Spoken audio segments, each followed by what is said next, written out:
Hello, it's me James and welcome back to another episode of Simply Survival. So, if you did catch the Simply Survival 1 year anniversary stream, we went out in true Simply Survival fashion. We completely died in lava and lost all of our stuff. Since then, I have made one episode where I made a villager breeder because I knew the only way I was going to be able to get my stuff back really cheap, really fast, was to make a villager trading station, and that is exactly what I'm going to show you how to do in today's video. Again, everything in this villager trading station is always going to be one emerald trade, like literally only ever one emerald. Everything I bought right now that you're looking at was one emerald. These books are alright, no, these books were actually 2 emeralds, but you can actually still get them to go down to 1 emerald. It depends how lucky you are when you get the guy to actually change the mending. And as soon as I got mending, I got excited and I couldn't be bothered to wait. So yeah, I actually paid 2 emeralds for these. But 2 emeralds for a mending book is so cheap. Everything else, which I'll show you in a second, was literally 1 emerald. So on JamFam MC, Out of Chris World actually made us a villager trading station right at the start of the series / world, and it kitted everybody out so much. I basically replicated that in this Simply Survival world, and literally overnight I am kitted out once again. So yeah, GG to Chris. And to make this villager trading station, you are literally gonna need barely any resources. Of course, it depends how many villagers you want on your trading station. Last episode, I actually made a villager breeder. Now, of course, it's gone. I've actually got enough villagers right now. I went ahead and sent them through to the nether, so it's easy for me to connect them up to this trading station. Again, for some reason, I made the villager breeder right on top where I wanted to make the trading station, which made it a little bit harder, but like I said, all I had to do was send them through to the nether. And now all I've got to do is bring them back and link them up. But first, let me show you exactly what you're going to need. So, first of all, you are going to need a villager breeder. Last episode, I made a villager breeder. This one, the reason why I think it's so good is because it's literally a pop-up one. You can build it and then break it. It's so fast. Definitely worth building if you do need one. So yeah, of course, you're going to want as many villagers as you want in your trading station. I think I've got about 9 or 10 or something like that. And we are actually taking advantage of a glitch. So the reason I'm in this location is because underneath where I am is a zombie spawner. I'll show you that very soon. And basically the glitch is when a zombie villager spawns out of a zombie spawner, it will deduct 3 emeralds from the trades of the villagers. It used to drop it right down to 1 emerald trade straight away. Now, unfortunately, you do have to wait for them to spawn, although you could very easily set yourself up a curing system as well, and it would be even faster. I'm probably going to set myself a curing system up eventually anyway, but for the most part, I've got everything here for 1 emerald, and I've literally not had to cure 1 zombie. You're also going to want to bring 9 magma blocks, bring yourself 1 sign, 1 bed for every single one of your villagers. Bring yourself any kind of job blocks you want to connect your villagers to. Again, depending on how many villagers you want, it depends on how many actual blocks you're going to bring. I think I've only got 1 more to link up at the moment, so I'm just going to link him up to a lectern. You're also going to need a source block of water, and it's definitely worth bringing some half slabs along as well. This is simply going to keep your villagers in position. Literally, that is all you're going to need. Of course, like I said, if you're moving your villagers from one location to another, definitely use tracks. But because mine is in the nether, it's really easy. I'm just going to use some water and push them down there. And yeah, I'll show you very soon. So yeah, the first step, what you're going to want to do before you start moving any of your villagers down to your spawner or your curing station, whichever you have, or like I said, you might have both. First thing you're going to want to do is, if you have picked a spawner, you are going to want to dig it out to these dimensions. So you're going to want to go 1, 2, 3, and 4 below the spawner. You're going to want to go 1, 2, 3 from the side of the spawner, and then go 1, 2, 3, if we can just get that, from the top. Also, you're going to want to go ahead and place a half slab on the top. This is going to prevent any zombies from spawning on top of the spawner, which is going to be a little bit annoying. So, as you can see, these pieces of cobblestone in the middle, you're going to want to knock out a little bit of a square like this, and if you hadn't guessed already, that is exactly where our magma blocks are going to go. So we're just going to place our magma blocks in that like so. Then we'll grab our sign and place it in the middle. Basically, we're just going to kill the zombie straight away, because how the glitch works is as soon as a zombie villager spawns, the rates will instantly drop of the trades. And then we just want to kill that guy, and then we're just going to wait for more to come. So yeah, we just simply want to kill them as soon as they spawn. Maybe there's a better system. This is just a very, very cheap system. And of course, now what you're going to want to do is place a bucket of water in each of the corners. Once you've done that, make sure you don't get pushed onto the magma blocks in the middle. And as you can see, everything gets directed into the middle and should get killed pretty easily. So now I'm just going to block this up and simply remove the torches.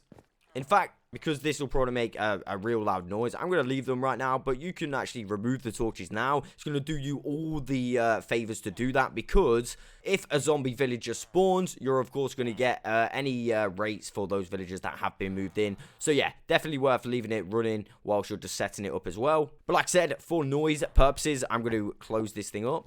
So, as you can see, I've moved a few villages in already, and every single one of these guys are selling one emerald trade, like diamond pickaxes, diamond axes, stuff like that. Like, literally, look at this. Efficiency 3, Fortune 1 for 1 emerald. That's pretty awesome, right? This guy's selling, like, a pretty cool sword. Like, all of them have got something decent. Again, you're going to want to, like, specifically pick what trades you want. I've gone for, like, a couple of each, like, a couple armorers, so I can get some armor. Of course, weaponsmith, toolsmith. And I have got a mending villager here. Unfortunately, it's gone down to 1 emerald trade. Hallelujah. I actually got ripped off. I paid 2 emeralds for that. Big F. Great. Anyway, moving on. Alright, you want to make sure before adding any of your villagers that you add a bed. This bed is very important. This is the bed all of the villagers are going to connect to. And it's very important that you never sleep in that bed. That's why I put that there. No one can get to it, not even myself. I can only get to this chest and furnace. I mean, I can kind of reach it, but it's very important you never sleep in the bed. Also, start disconnecting. Of course, once you've done that and you cleared out your zombie spawner, all I've done is cleared out an area on top. Now I'm ready to add my final villager. I've got a little way to get in and out just there. So what we're going to want to do, first of all, is hopefully we can get rid of this guy. Ah. Jeez Louise. Oh no. Oh no. Woo! Alright, yeah. Oh god, the joys of survival tutorials. My heart dropped when I just hit a zombie down there. Oh wow. Sorry guys. Anyway. Oh damn. Let's continue. Alright, the creeper blew up the thing. Ah! You know what? I wouldn't want this any other way. I actually love survival tutorials. Like, what are the chances of me hitting a zombie down my villager trading station? I mean, you couldn't make that up. So, if you've got your villagers in the nether, like me, all you're going to want to do is grab yourself a boat. Of course, water doesn't work in the nether, so a boat is going to do you all of the favors. Then, of course, we're going to want to push this guy through. Now, if they've been through already, they do this weird thing where they don't go back through, which is so annoying. But fortunately enough, this guy just went straight through. Now, place some water, and he's going to go straight down to the villager trading station. So, at this point, it's a little bit difficult to get them in position. Of course, you don't want them to go down there to your zombie spawner. That would be a big bad. Of course, that would have been really nice if you just stayed in there. You want to grab your half slabs at this point, and as you can see, it's a simple formation. You want to put one at head height like so. This is going to stop them from jumping and being able to escape. And of course, we just got some side bits as well, and this is where the job block would go. When they are in position, get your water bucket. That's just going to lock them in so they can't move out. They can't actually fight against the current of the water like we can. So, place your job block, and then you want to crouch space. Grab yourself a half slab. So, yeah, and then you just want to place a half slab on top of that job block. Reason being is while you're sorting out what trade this guy's going to have, you don't want him to escape. So, of course, now, if we have a look what trade he is, he's actually selling looting 2 for 14 emerald. Of course, it doesn't really matter what price they are. They always go down to 1 emerald trade. So let's go ahead and remove this now. And we're going to place it back down again. I should also mention that no matter how many times you do this, you will always get what you want. It might take a little bit long, But you will always eventually get the enchantment. Like, it took me so long to get efficiency 5, but I just persisted with it, and I eventually got it. So, yeah, just keep going, doing this technique, and eventually you will get the enchantment you want. I mean, I was fortunate to get mending off that guy really, really quickly. So, hopefully, I can get a decent enchantment. I think I'm looking for Unbreaking 3 for this guy.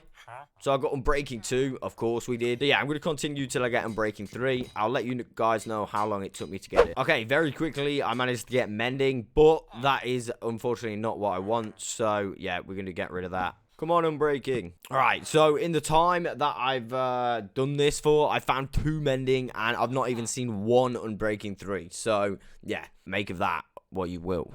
From what I can gather from doing this thing, it's probably best if you see an enchantment that you think, alright, I really could do with that one as well. Probably best just to stick with that. For example, if you did want another mending villager, you could stick with another mending villager. Of course, that does mean you'll have to bring more villagers in to sort them out.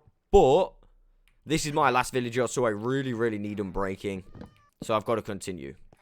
So I once made a saying up in Minecraft, if you want something, don't go looking for it, because you'll never find it. And yeah, that is totally the case for this book. I mean, I'm starting to believe I'm never going to get it. But if I carry on doing this, I sure will get it. It's just taking so long. When you look for something in Minecraft, you can literally never find it. Alright, we got another mending in a time I've been looking for Unbreaking 3. Kind of crazy. I actually can't believe it. We got mending again in the time I've been searching for Unbreaking. This is actually insane. But I need Unbreaking, so I must continue. You're not going to believe this. I got another mending trade. I'm starting to think maybe I should take the mending trade, but, you know, I want this Unbreaking. I really want this Unbreaking. And again, another mending trade. This is actually insane. Alright, we got mending once again. This is actually crazy. But, yeah, I need Unbreaking. Alright. Another mending trade. I am so tempted right now to have 2 mending villagers. Like incredibly tempted. But I want Unbreaking. And like I said, I want to show you guys that if you do carry on, you will get the enchantment you want. Alright, so Fortune 3 literally just came up. Kind of could do with that, to be fair. But I could do with Unbreaking more. So yeah, I'm going to continue. Persistence is key with these villagers. I actually can't believe this now. Another mending book. Damn. This guy really doesn't want to give us Unbreaking today. Alright, I've changed my mind. I want mending now. Damn it. Yes, definitely want mending now. You know what? I just think I'm going to take mending. Oh, damn it. I'm finally for 44 emeralds, which I don't care about because it's going to go down to 1 emerald eventually. We got Unbreaking 3. Of course, to lock in this trade, we're going to need to do some like trading of paper, which I'm going to do. But yeah, persistence is key. If you do need a certain enchantment, you will eventually get it. But for the most part, it's probably worth taking like the mending or the smite 5 or whatever comes up first, and then just getting yourself another villager. I only carried on, 1, to show you that you can get any enchantment you want, and 2, this is simply my last villager at the moment. So once you've got your required trade, you then want to go ahead and fill that bottom bit up with water, like so. Of course, you can remove this half slab now, and he is, like, sitting there, ready to go. Of course, the ones with the books, the librarians are the longest ones to actually add. That's why I only added 1 in this video. The rest of them are really, really easy. You can literally place and break 1 or 2 times, and it changes their thing. Whereas these, if you want to get your specific enchantment or specific book, yeah, it's a little bit more long-winded. One of the good things about the librarians taking so long to get specific enchantments as well is if you didn't have these torches on the spawner, then you would potentially have had dozens and dozens of zombie villagers spawn, and you would already have the really, really good prices. So yeah, this farm also is fully expandable. As long as you say keep in a 30 block radius of the spawner, you should be okay. Of course, once that glitch gets patched, you're going to want to fully transition over to the curing system, but that in itself is really easy to make anyway.